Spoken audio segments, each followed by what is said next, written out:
الحمد لله نحمده ونستعينه ونستغفره ونؤمن به ونتوكل عليه ونعوذ بالله من شرور أنفسنا ومن سيئات أعمالنا من يهده الله فلا مضل له ومن يضلله فلا هادي له وأشهد أن لا إله إلا الله وحده لا شريك له وأشهد أن محمدا عبده ورسوله صلى الله تعالى عليه وعلى آله وأصحابه أجمعين أما بعد فأعوذ بالله من الشيطان الرجيم بسم الله الرحمن الرحيم هو الذي خلقكم فمنكم كافر ومنكم مؤمن والله بما تعملون بصير هو الذي خلقكم اسی اللہ نے تمہیں پیدا کیا تم میں سے کچھ مومن اور تم میں سے کچھ کافر ہیں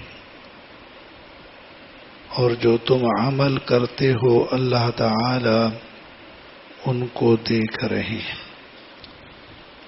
اللہ تعالی نے انسانوں کی تخلیق کا ذکر فرما کر انسانوں کے دو قسم بیان فرمائے ہیں، ایک کافر دوسرے مومن۔ تو بتلا دیا گیا کہ انسانیت کی تقسیم یہ مذہب اور دین کے لحاظ سے ہے، ایک مومن دوسرے کافر۔ تو اسی تقسیم کو ہی ذہن میں رکھنا ہے،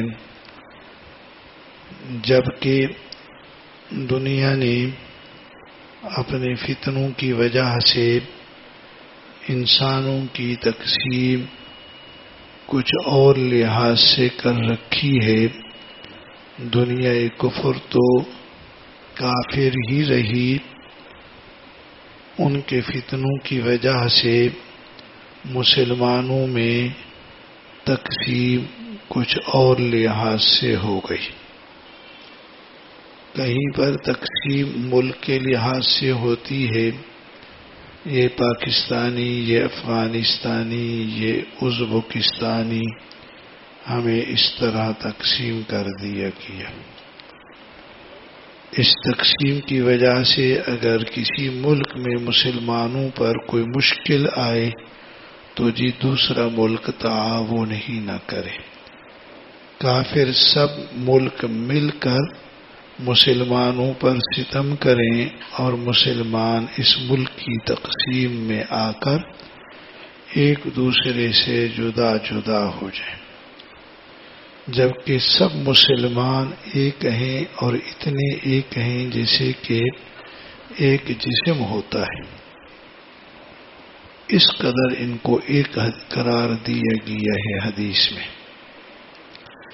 ایک تقسیم پھر ملکوں کے اندر صوبوں کے لحاظ سے کی گئی، مثلا بھائی یہ پنجابی، یہ سندھی، یہ پنجاب والے، یہ سندھ والے، یہ بلوچستان والے، یہ سرحد والے، اس طرح آپس میں تعصب صوبائیت میں بانٹ دیا گیا، مسلمان کا اس لحاظ سے دشمن ہو گیا۔ کہیں پر تقسیم باعتبار لسانیت کے ہو گئی، بھائی یہ پنجابی، یہ سرائکی، یہ سندھی، یہ مہاجر، یہ بلوچ، یہ پشتون، یہ بلوچ، یہ پنجابی وغیرہ، مسلمان کو مسلمان کا دشمن بنا کر لسانیت کی بنیاد پر مسلمان کو کاٹ رہا ہے۔ کہیں قومیت کے لحاظ سے یہ تقسیم ہے، بھائی یہ کھوسا ہے، یہ شر ہے، یہ کاکڑ ہے، یہ اچکزئی ہے، یہ فلاں ہے، یہ فلاں ہے، اور اس طرح ایک دوسرے کا دشمن بنا دیا کیا. اور اس تقسیم کے پیچھے آدمی کی خراب ذہنیت بھی ہوتی ہے، کافروں کی سازشیں بھی ہوتی ہیں، کافروں کے اعلی کار لوگوں کی منصوبہ بندی بھی ہوتی ہے، کہیں قومی رواج بھی ہوتے ہیں. بھئی اس قوم کے ایک آدمی نے اس قوم کے آدمی کو قتل کیا، اب قومی لڑائی ہوگی. کوئی یہ نہیں دیکھا قاتل کون ہے، صرف اسی کو سزا دی جائے، نہ بس قاتل فلاں قوم کا ہے، ان کا کوئی آدمی ہاتھ لگے اس کو قتل کرنا ہے. صرف یہی نہیں بلکہ اس قدر ظلم و ستم، اس قدر اپنے قومی علاقائی رواج ہوتے ہیں کہ قاتل آدمی کے پورے خاندان کو وہاں سے در بدر ہونا پڑتا ہے. صرف اس کا خاندان ہی نہیں بلکہ اس کی قوم کی پوری شاخ کو گھر چھوڑنا پڑتا ہے. عورتیں در بدر، بچے در بدر، اور ان کو اپنے گھر میں ٹکنے نہیں دیا جاتا. بھلا اسلام کی یہی تعلیمات ہیں؟ ہر ایک کے دماغ پر یہ سوال، یہ ہماری قومی رسم ہے، یہ ہمارا قومی اور رواج ہے کہ ہم اس طرح کرتے ہیں. اسلام پس پشت، قرآن و سنت کی ہدایات اور احکامات پس پشت، آدمی وہ کام کرتا ہے جو اسلام سے پہلے جاہلیت والے کام تھے. یہ کئی تقسیمیں باعتبار نظریات کے مسلمان اور بھی تتر بتر ہیں. یہ نظریہ تفرقہ بازی ہے، فرقے. حدیث میں نبی کریم صلی اللہ علیہ وسلم نے اپنی امت کے بارے میں یہ اطلاع فرما دی، میری امت کے 73 فرقے ہو جائیں گے. فرمائے 72 جہنم میں جائیں گے، ایک جنت میں جائے گا. صحابہ اکرام نے اسی نجات پانے والے جنتی فرقے کے بارے میں پوچھا تو آپ نے فرمایا ما انا علیہ و اصحابی، یہ وہ ہیں جو اس طریقے پر ہیں جس پر میں ہوں اور میرے اصحاب کے طریقے پر، یعنی جو میری سنت پر بھی اور جماعت صحابہ کے طریقے پر بھی. اس سے مفہوم نکلتا ہے جو اہل سنت والجماعت. پھر اس میں فتنہ انگیزی یہ ہوئی، ہر غلط گروہ نے اپنا نام ہی رکھ دیا اہل سنت والجماعت.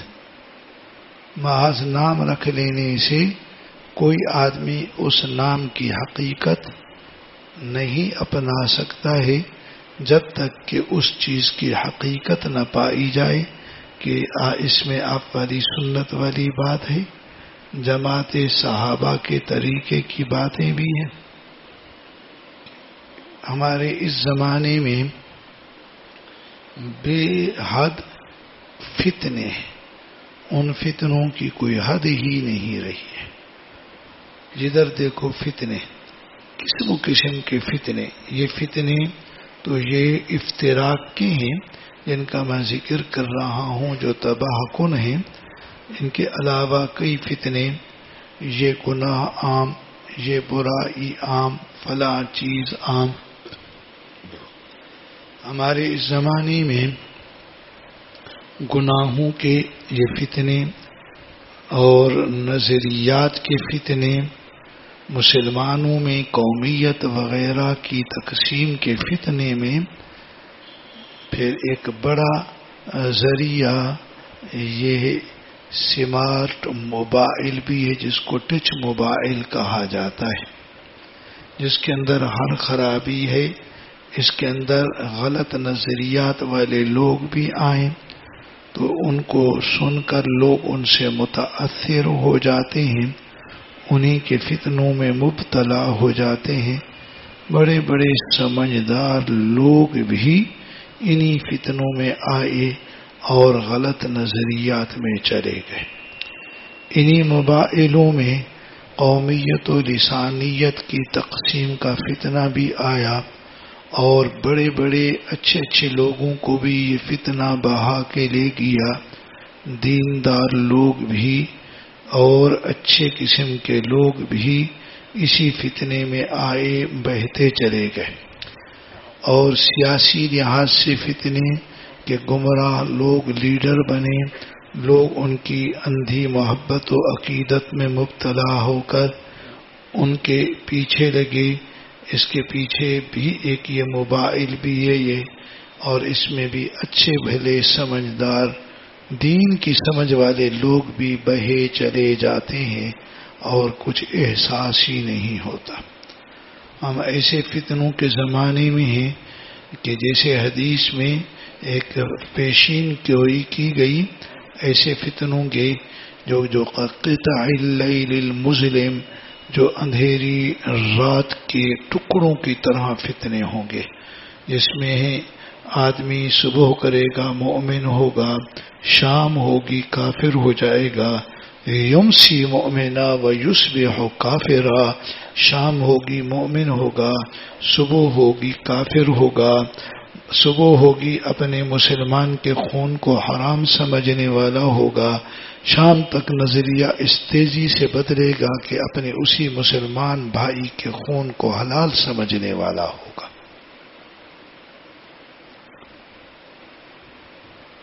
ہمیں اپنی ذات کے لحاظ سے بھی خبردار رہنا ہے اور اپنے اہل خاندان کے متعلق بھی خبردار رہنا ہے، اور پھر جو علماء اور طلباء ہیں ان کی ذمہ داری صرف اپنی ذات کی حد تک نہیں، ان کی ذمہ داری صرف اپنے گھر کی حد تک نہیں، ان کی ذمہ داریاں بہت بڑی ہیں، بہت بڑی وسیع ہیں، اور بڑے بڑے علاقے ان کی ذمہ داری میں ہیں۔ ان کے لیے وہ محنت کریں، تعلیم کی، تبلیغ کی، ہدایت کی، ہر طرح کے فتنوں سے بچانے کے لیے انہیں محنت کرنی چاہیے۔ تو ہمیں اس طرح متیقظ جائے کہ کوئی خود ہی دیندار ایسے فتنے میں بہ جائے، ایسے جو دوسروں کے لیے رہنما بن سکتا تھا اور خود وہ خراب ہو کر رہزنی میں آ جاوے، کیسا ہوگا؟ اللہ نے انسانوں کی تقسیم باعتبار مذہب کے کی، ایک مومن دوسرے کافر۔ بس دیکھو قرآن میں اسی طرح کی بات کئی جگہوں پر ملتی ہے، قرآن مجید میں یہی تقسیم ہے، آخرت کے لحاظ سے یہی تقسیم ہے۔ اور یہاں پر پھر جب یہ فتنے آئے تو یہ اصل مضمون فتنوں کا آج کا یہ ہر طرح کے فتنے نہیں، وہ تو میں ویسے آپ کو عرض کر رہا تھا، یہ جو قومیت، لسانیت وغیرہ کے لحاظ سے مسلمانوں میں تقسیم ہے، پھر اس تقسیم کے بعد ایک دوسرے کو گمراہ کہنا، اسی تقسیم کے نتیجے میں پھر ایک دوسرے کو قتل کرنا، اس کے نتیجے میں مسلمان کے خون کو حلال سمجھنا، یہ خطرناک فتنہ ہے۔ جذبات میں آ کر سب لوگ اس میں پھنس جاتے ہیں۔ ہم میں سے ہر آدمی یقیناً کوئی صوبائیت بھی رکھتا ہے، کوئی اس کی زبان بھی ہے، کوئی اس کی قوم بھی ہے۔ ہر حال میں اللہ نے یہ چیزیں پہچان کے لیے رکھی ہیں، لتعارفوا سے پہچان کے لیے، یہ تعصب کے لیے نہیں، ضد بازی کے لیے نہیں، یہ اس لیے نہیں کہ کون اچھا کون برا، یہ اس لیے نہیں کہ ایک دوسرے کے اوپر بندوق اٹھائی جائے۔ چونکہ ہمارے اندر ہم قوم بھی رکھتے ہیں، میں بھی رکھتا ہوں، آپ بھی رکھتے ہیں، زبان بھی رکھتے ہیں، علاقہ بھی رکھتے ہیں۔ اگر انسان اپنے نفس اور شیطان کا اعلی کار بنے تو یہی چیزیں جو ہمارے اندر محض تعارف کے لیے تھی، پہچان کے لیے تھی، یہ ابھرنا شروع ہوتی ہیں، اور اسی کو ہم اپنے لیے سب کچھ سمجھ کر دوسرے کو حقیر تر سمجھنے لگتے ہیں۔ میری تو فلاں زبان ہے، سب غلط، میرا تو یہ علاقہ ہے، باقی علاقے والے غلط، میری تو یہ قوم ہے، باقی سب غلط۔ اپنے اندر یہ چیزیں جو محض ایک دنیاوی ایک پہچان کی کہ پتہ چلے کہ یہ کون آدمی ہے، ایک نام کے بہت سارے لوگ ہوتے ہیں، تو اسی لیے پتہ چلے یہ کون ہے، یہ کون ہے، بس اتنی قدر۔ جو اللہ نے ہماری پہچان رکھی ہے، ہم اسی پہچان کو اپنی پہچان بنائیں۔ جو اللہ نے ہماری پہچان رکھی ہے اسی کو ہم لوگوں کے سامنے رکھیں۔ جو اللہ تعالی نے جس نام کے لحاظ سے عزت دی، مرتبہ دیا، قدر دی، پتہ ہے اللہ نے ہمیں کچھ چیزوں میں مرتبہ عزت دی۔ قرآن میں ان اکرمکم عند اللہ اتقاکم، ان اکرمکم، تم تمام میں سے زیادہ اللہ کے ہاں عزت والا وہ ہے جو سب سے زیادہ تقوی والا ہے۔ اللہ نے کس میں عزت رکھی ہے؟ کسی قوم میں رکھی۔ یہ آیت کسی ایسے ہی واقعے کے بارے میں نازل ہوئی تھی، قرآن نے فیصلہ سنا دیا، سب رنگ ایک طرف، سب قومیتیں ایک طرف، سب زبانیں ایک طرف کر دی گئیں، فرما دیا ان اکرمکم عند اللہ اتقاکم، میری اور آپ کی اللہ کے ہاں پہچان تقوی کے لحاظ سے ہے۔ جس میں جتنی قدر تقوی ہے اتنی قدر وہ اللہ کے ہاں معزز، بڑے تقوی والا اللہ کے ہاں بڑا معزز ہے۔ تو ہم اپنی اسی صفت کو کیوں نہیں ابھارتے، اسی کو کیوں نہیں ملحوظ رکھتے؟ ان چیزوں میں پڑ گئے جو تباہ کن۔ نبی کریم صلی اللہ علیہ وسلم نے فرمایا جس نے جاہلیت کا دعویٰ کیا وہ جہنم کے انگاروں میں سے۔ صحابہ نے عرض کیا گرچہ وہ نماز پڑھے، گرچہ وہ روزہ رکھے، فرمایا وَإِن صَلَّى وَإِن صَامَ، گرچہ نماز پڑھے گرچہ روزہ رکھے۔ جاہلیت کا دعویٰ یہ بھی سن لو، جاہلیت کے دعوے یہی قومیت والے دعوے ہیں۔ نبی کریم صلی اللہ علیہ وسلم ایک سفر پہ تشریف لے گئے، سفر جہاد کا تھا۔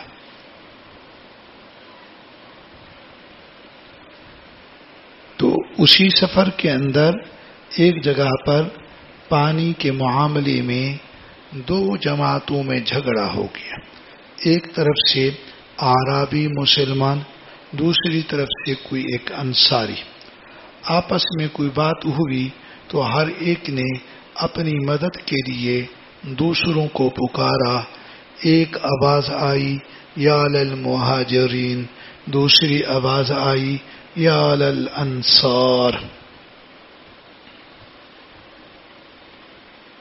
نبی کریم صلی اللہ علیہ وسلم نے ان آوازوں کے بارے میں پوچھا، آپ کو بتلایا گیا، آپ نے فرمایا چھوڑ دو اس کو، یعنی ان دعووں کو چھوڑ دو، یہ بدبودار دعوے ہیں۔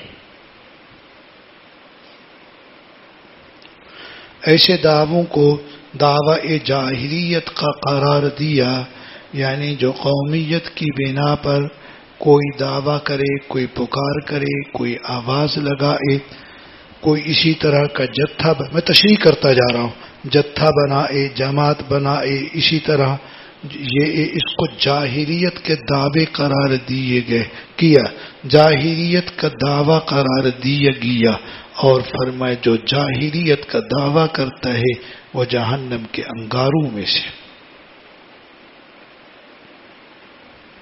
اب بتلائیے پھر یہ دعویٰ، بھائی پنجابیوں، سندھیوں، آؤ پنجاب والے پنجاب کو پکاریں، سندھ والے سندھ کو پکاریں، بلوچ بلوچوں کو پکاریں، پشتون پشتونوں کو پکاریں، کاکڑ کاکڑوں کو پکاریں، اچکزئی اچکزئیوں کو پکاریں، آج مسلمانوں کو کس طرح کس قدر ٹکڑے ٹکڑے کر دیا گیا، تقسیم در تقسیم میں مبتلا کر دیا گیا. اہل غزہ ظلم و ستم کی انتہا میں، مسلمان ہونے کے لحاظ سے ہم دعا پہ اکتفا کریں، مسلمان ہونے کے لحاظ سے ان کا تعاون نہیں کرتا، اور یہاں پر قومیت لسانیت کی بنیاد پر کس طرح جتھے بنا دیے جاتے ہیں. جو حالا اس میں مبتلا ہوتے ان کو بھی نہیں ہونا چاہیے، مگر یہ کیا بات کہ دین کی سمجھ رکھنے والے لوگ بھی اسی میں مبتلا ہو جائیں. پھر آپ علیہ السلام نے فرمایا اس نام سے پکارو جو اللہ تعالیٰ نے مؤمنین مسلمین کا نام رکھا ہے. فرمایا یا عباد اللہ. پتہ ہے اللہ نے مؤمنین مسلمین کا نام رکھا، اللہ کے بندو عباد. جب کبھی مدد کے لیے پکارنا ہو کیسے پکارنا ہے؟ یا عباد اللہ. سبحان اللہ. کوئی قومیت نہیں، کوئی لسانیت نہیں. اسی اختلاف کے موقع پر آپ نے ارشاد فرمایا انصر اخاکا ظالمن او مظلوما. اپنے دینی بھائی کی مدد کرو خواہ وہ ظالم ہو یا مظلوم. یعنی یہ بات نہیں یہ کون ہے اس بنا پر نہیں، بس اپنے بھائی کی مدد کرنی ہے. ظالم کی مدد، مظلوم کی مدد تو سب کو سمجھ آئے. ظالم کی مدد کا کیا معنی؟ ظالم کی مدد کا معنی ظالم کے ہاتھ کو پکڑ، ظالم کے ہاتھ کو روک، اس کو ظلم کرنے سے روک.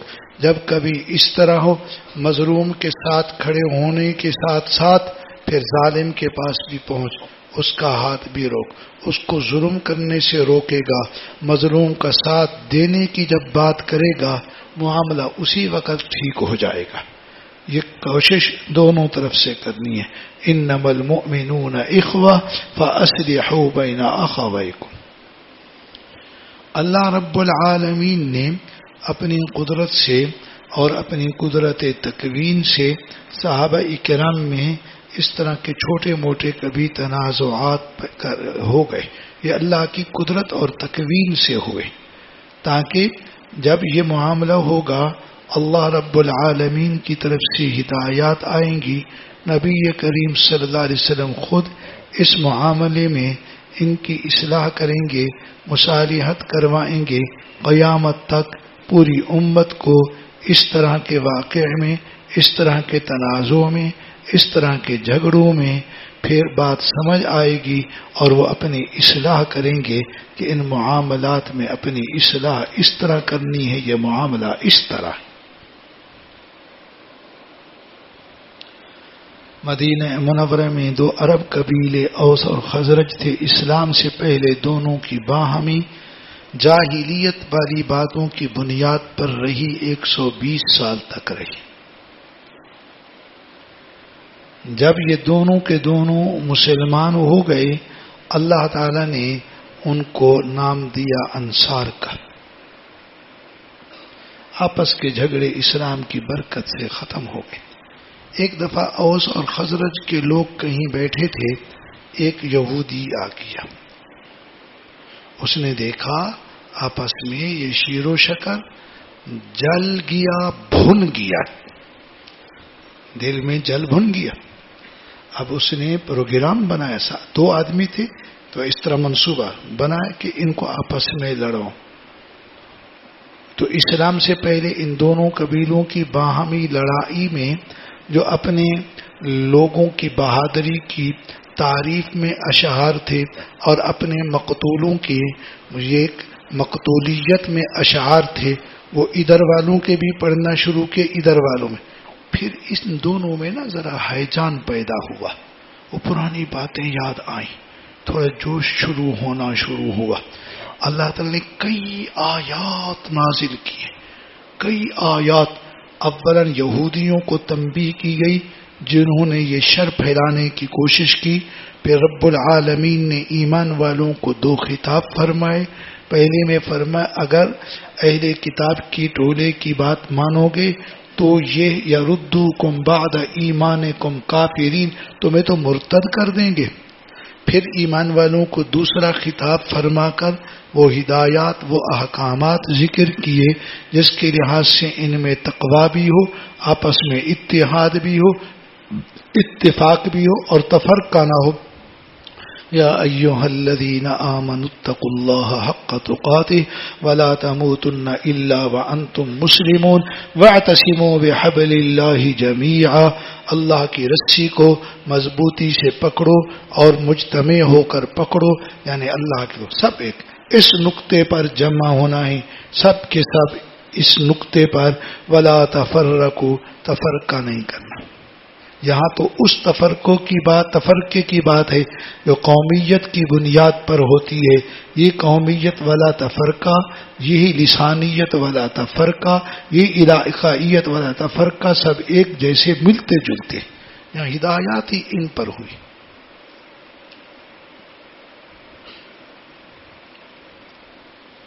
وہ اس میں دوسرے تفرقوں کی باتیں بھی آ جائیں گی. پھر اب یہ تفرقے، اب ایک قوم اٹھتی ہے اپنے قوم کے نام پر، وہ آواز اٹھاتی ہے، نعرے بلند کرتی ہے، یہ کرتی ہے. میں بھی سنوں، میں سنوں.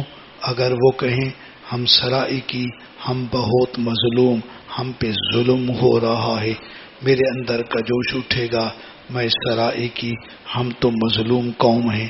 ادھر آواز لگائی ہم پنجابی، یہ پنجابی ہم مظلوم. میں نے اپنے دل میں اپنے پنجابی ہونے کا کہ میں پنجابی ہوں، میرے اندر جوش اٹھے گا، میں خراب. اور پھر یہی نعرے، یہی دعوے ہوں گے اللہ کی پناہ. آواز آئے گی تم بلوچ ہو، تم پشتون ہو، تم سندھی ہو، ہم بلوچ مظلوم ہیں. یہ ہے وہ.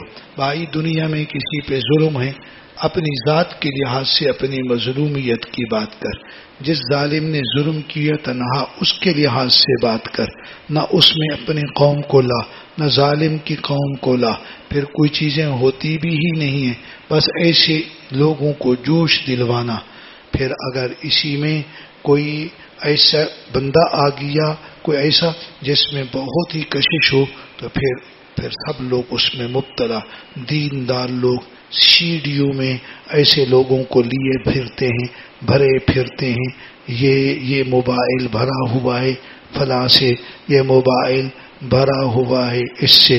اپنے اندر زہر بھرا جا رہا ہے جس زہر کا انجام جہنم ہے. ہم نے کبھی سوچا یہ ہم کو کس چیز میں تقسیم کیا جا رہا ہے؟ ہم کس چیز کا شکار ہو جاتے ہیں؟ نہ سیاسی لحاظ سے گمراہ لوگوں کے پیچھے لگنا ہے، نہ سیاسی لحاظ سے کسی قوم اور کسی جماعت کے پیچھے لگنا ہے، نہ لسانی تعصب کے لحاظ سے ہم، یعنی لسانی لحاظ سے سیاست ہو، لسانی لحاظ سے کوئی اور ہو، ہمارا کوئی تعلق نہیں. ہم مسلمان ہیں، سارے کے سارے مسلمان. یہاں الحمدللہ مدرسہ ہے، طلباء ہیں، 100 پتہ نہیں کتنی زبانیں ہیں، 100 سے اوپر قومیں ہوں گی.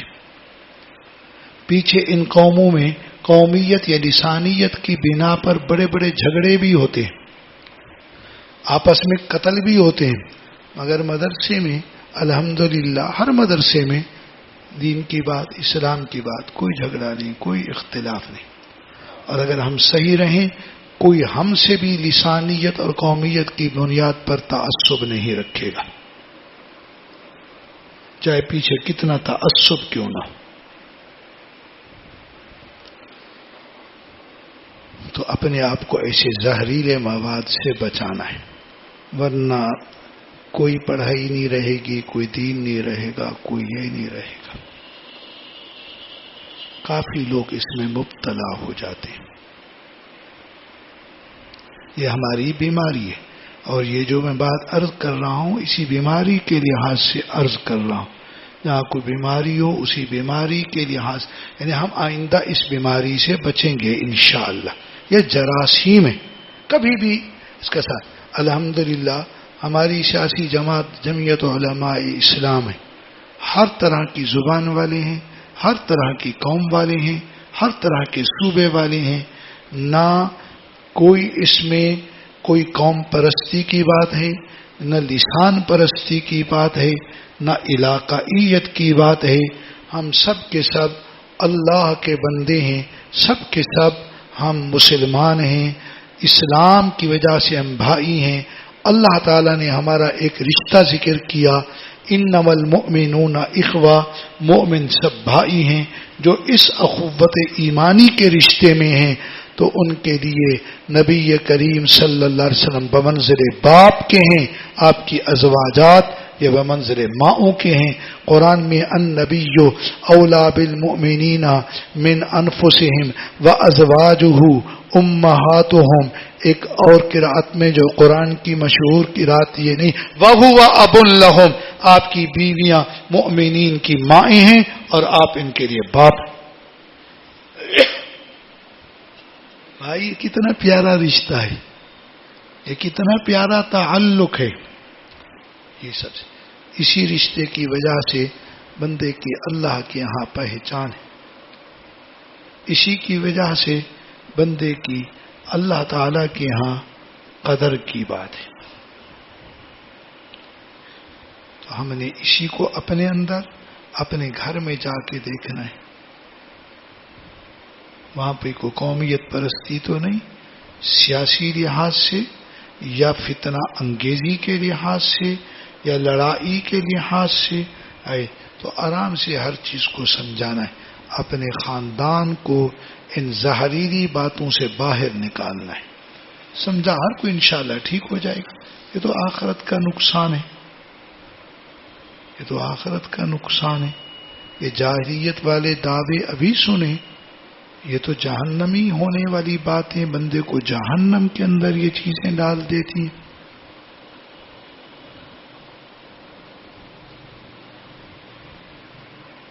تو اللہ نے فرمایا هو الذی خلقکم فمنکم کافر ومنکم مؤمن. اسی اللہ نے تمہیں پیدا کیا، تم میں سے کچھ مؤمن، تم میں سے کچھ کافر. یہ جب اپنی ذاتی باتیں آتی ہیں نا تو بڑی مشکل پیدا کرتی ہیں. یہ بہت ساری خطرناک بیماریاں ہیں، ایک نہیں بہت ساری.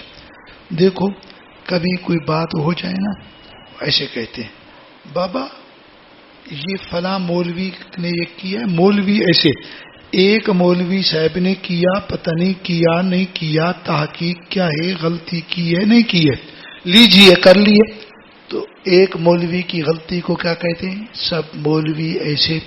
کسی مدرسے والے کی کوئی غلطی ہوگی، بس غلطی ہے یا نہیں کوئی تحقیق کا پتہ ہی نہیں ہے. کوئی ہم پاک باز تو ہیں ہی نہیں، انفرادی غلطیاں ہیں، مگر نام یہ ہوتا ہے مدرسے والے ایسے ہیں، جماعت والے ایسے ہیں. کس قدر زہر بھرا ہوا ہے اپنے اندر.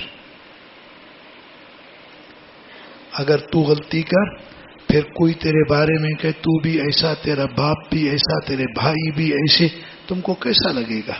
کتنا دو یار میں نے غلطی کی، یہ میری ذات کی غلطی، اس غلطی کو میرے باپ کی طرف کیوں منسوب کرتے ہو، میرے بھائیوں کی طرف منسوب کیوں کرتے ہو؟ میں ٹھیک ہوں غلط ہوں، میں نے چوری کی، میں نے یہ کیا، یہ میرا کام، یہ میری غلطی ہے، مگر میرے ان پاک صاف خاندان کے لوگوں کو اس میں کیوں ملوث کرتے ہو؟ کیا ہم پسند کریں گے کہ ہم غلطی کریں اور ہمارے خاندان کو اس میں ملوث کیا جائے؟ ان کو تانے دیے جائیں؟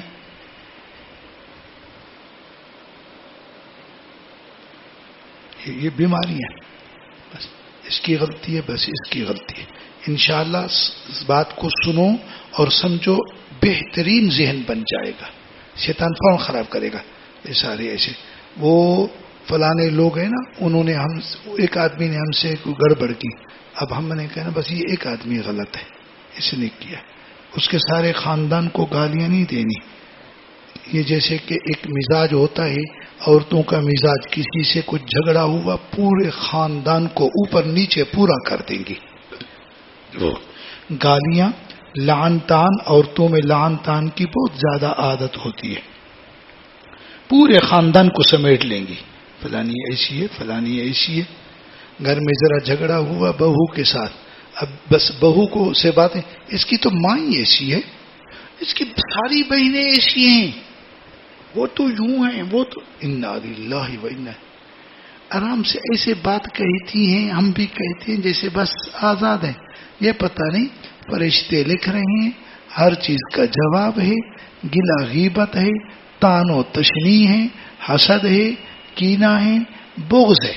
کسی کے ساتھ ذرا سی اونچ نیچ ہوئی اس کے ساتھ حسد پیدا. جتنا جھگڑا ہے جھگڑے کو جھگڑے کی حد تک رکھنا ہے، جھگڑے کو حسد کے درجے میں نہیں لے جانا. کسی سے کوئی بات اونچی نیچی ہوئی اس کو اسی حد تک رکھ، ہر کسی کی غلطی کو اسی جگہ پہ رکھ، اس سے اس کا لیول آگے نہ لے جا. اس نے یہ کیا تو نہیں 100 گالیاں دے دی. آج ظالم جب ظلم کرتا ہے غریب پر، غریب گھر میں بیٹھ کر من کی گالیاں دیتا ہے، پھر کہتا ہے پتہ نہیں اس ظالم کو پکڑ کیوں نہیں ہوتی. وہ کیا پکڑ ہوگی، اس سے تو زیادہ گالیاں تو دے کے بیٹھا ہے. اس کے ایک تھپڑ کے جواب میں تو نے 100 گالیاں دی. گھر میں جا کے کہا تیری ماں نے دی، تیرے باپ نے دی، تیری بیوی نے دی، سب نے دی. تم نے کیا کام کر رکھا ہے؟ اگر کوئی ظالم ظلم کرتا ہے تم چاہتے ہو کہ اللہ اس کی پکڑ کرے، چپ، کسی کو کچھ نہ کہو، نہ کسی کو، بس ایسی پکڑ ہوتی ہے کہ وہ زندگی میں یاد رکھے گا. اور خرابیاں بتلاتا جا رہا ہوں. وہ بیماریاں جو آگے متعدی پھیل جاتی ہیں. ایک جھگڑے سے پوری قوم آتی ہے، پوری زبان والے آتے ہیں، اور یہاں ایک آدمی سے جھگڑا، اس کے سارے خاندان کو ہم نے آر پار کر دیا. چلو اسی کے ساتھ بھی جھگڑا ہے، جھگڑا تو اتنا ہو، کمرے میں جھگڑا ہو گئی تھی، بس فلانا تو بہت ہی خراب ہے. اللہ کا بندہ، کٹھے رہتے ضرور اونچ نیچ نہیں ہوگی. فلانا ایسا ہے، اچھا پورے خاندان کو گھیریں گے ہم. اللہ تعالیٰ ہم سب کو صحیح سمجھ آتا فرمائے، ہر چیز پر توجہ کریں. یہ جہان گناہ کا ہے، یہاں گناہ ہی گناہ ہے، یہاں برائیاں ہی برائیاں ہیں. ادھر سے ہمارے اندر ہمارا اپنا نفس بیٹھا ہوا ہے جو چھوٹی بات کو بڑا بنانے کے لیے تیار. اگر کسی کو جواب ایک انگل سے دینا ہو تو ہم ڈنڈے سے دیتے ہیں، ایک بات سے جواب دینا ہو ہم 10 گالیوں سے جواب دیتے ہیں، ایک بات کا جواب صرف زبان سے دینا ہو ہم دل میں حسد رکھ لیتے ہیں. یہ کیا بات ہے؟ آپ سمجھیں، اپنے اندر غور کریں گے، یار فلانے سے اتنی بات ہوئی میرے دل میں تو اس کے خلاف حسد پیدا ہو گیا، پتہ نہیں کیا ہو گیا. فلانے سے جھگڑا ہوا، ہم تو اس کو اتنی گالیاں دیتے، یہ کیا ہو گیا. دنیا میں جتنے معاملات، جتنے جھگڑے ہیں، اگر یہاں نمٹا بھی دیے گئے تو ہر حال میں دوبارہ ہر معاملے کا مقدمہ اللہ کے ہاں کھلے گا. ہر حال میں قیامت کے دن پھر جھگڑے ہوں گے، پھر مقدمے ہوں گے، جھگڑے نہیں پھر مقدمے ہوں گے. ثم انکم یوم القیامت عند ربکم تختصمون. سارے یہ چھوٹے سے چھوٹا معاملہ بھی وہاں کھلے گا، وہاں یہ وہاں. اب بتلاؤ، ہم تو ہر چیز میں معاملہ خراب کر کے بیٹھے ہوتے ہیں. چلیے تم سارے ٹھیک ہوں گے، میں اپنی بیماریوں کے لحاظ سے بتلا رہا ہوں. یہ بیماریاں ہیں، چھوٹی بات کو یوں کہوں، چھوٹی بات کو بڑا بناؤں، یہ بناؤں. اللہ تعالیٰ اپنی رحمت و عافیت سے میری اصلاح فرمائے، ہر چیز ٹھیک بن، ہر معاملے کو اسی درجے میں اور درگزر سے کام لینا ہے. ختم، کوئی بات نہیں. کیوں مفت دل میں دماغ میں بوجھ لے کے پھرتے ہو؟ باہر کے فتنے سنے، اللہ ان کو ہدایت دے، ہمیں اس فتنے میں مبتلا ہونے سے بچا. بھائی جہاں کوئی فتنہ ہو وہاں اس فتنے کو جھانک کے بھی نہ دیکھو، یعنی اس فتنے کی طرف ذرا بھی نہ جاؤ. تو فتنے کو جھانکے گا، فتنہ تمہیں جھانکے گا. کئی معاملات ہوتے ہیں آپس میں کہیں جھگڑا ہو جاتا ہے، یہ تماش بین بن کے پہنچ جاتا ہے، یا تھوڑا سا وہاں پر یہ بات ایسا معاملہ تو وہ اس کو بھی گھسیٹ لیتے ہیں. کوئی پرچہ مقدمہ یہ بھی, اچھا پتھر آیا اس کو بھی لگ گیا, گولی ہوئی یہ بھی, کوئی تو وہ درمیان میں تھا اس کو بھی گولی. وہ تیرا کیا کام تھا جھگڑے میں, تو گیا کیوں تھا؟ کوسوں دور رہے. تو جتنا فتنے کو جھانکے گا فتنہ اتنا جھانکے گا, جتنا اس کی طرف متوجہ ہوگا فتنہ تیری طرف متوجہ ہوگا. اپنے دماغ کو ان تمام خرابیوں سے ایسے صاف کر دینا ہے جو میں نے بہت ساری عرض کی ہیں, جیسے کہ وہ کیا ہوتا ہے, موبائل سے ڈیٹا ہوتا ہے, کیا بلا ہوتا ہے, وہ صاف ہو جاتا ہے. وہ موبائل سے کسی آدمی کو نکالو, کیسے نکلتا ہے تم کو پتا ہوگا. گیا سکرین ہی صاف ہو گئی, چلو صاف کیا نہ کیا, وہ گرا پانی میں, نکالا ہر چیز صاف. سنائے کوئی وائرس بھی لگ جاتے ہیں, ہر چیز صاف. ایسے دماغ کو صاف کر, ایسے اکیلے نہ مجھے ایسے نہیں کرنا, یوں نہیں کرنا, اللہ سے معافی مانگنی ہے, توبہ کرنی ہے, زاری کرنی ہے. یہ توبہ سے دل سے گناہوں کی تختی صاف ہو جاتی ہے. دل سیاہ ہوتا ہے گناہوں سے, دل گناہوں سے بدبودار ہو جاتا ہے. توبہ کے آنسوؤں سے دل چمک اٹھتا ہے, صاف ہو جاتا ہے. پھر ایسا پیچھے ذہن بنا اپنے بھائی, توبہ کے ساتھ دل تو صاف ہوگا, پیچھے نفس کھڑا ہے, دوبارہ دل کے اوپر بیج ڈالنا شروع کرتا ہے. جب نفس میں تقوی, دل میں تقوی اور جب ورع پرہیزگاری آ جاتی ہے, پھر دل کے اوپر کوئی یہ گناہ دوبارہ پیچھے نہیں آتے ہیں. اور اپنے آپ کو گناہ سے, ماحول سے بچا. وہ ماحول تیرے دل کے اوپر پھر وہ خرابیوں کو ڈالے گا. بندہ کہ کل تو میں نے بہت رو رو کے معافی مانگی, آج تو پھر دل میں وہی چیز آ گئی, بھئی نفس کی تو اصلاح ہی نہیں کی, ماحول سے تو بچا ہی نہیں. وہی نفس کی اصلاح ہو, نفس میں تقوی ہو, نفس میں یہ ہو, پھر نفس ایسا بن جائے جو اللہ جس نفس کی قسم کھاتے ہیں, ولا اقسم بالنفس اللوامہ, وہ نفس جو آدمی کو ملامت کرے. کیا مانا؟ یہ جو دل گناہ ہوا, ملامت, دل میں غلط خیال آیا, نفس نے ملامت کی, کیوں آیا, آخر ایسا کیوں ہوا, آج نماز رہ گئی, آخر یہ گناہ کیوں ہوا, نفس ملامت کر رہا ہے. ایسا کرتا ہے کہ بندے کو رلا دیتا ہے. پھر نفس مطمئن ہوتا ہے, نیکی پر مطمئن ہوتا ہے.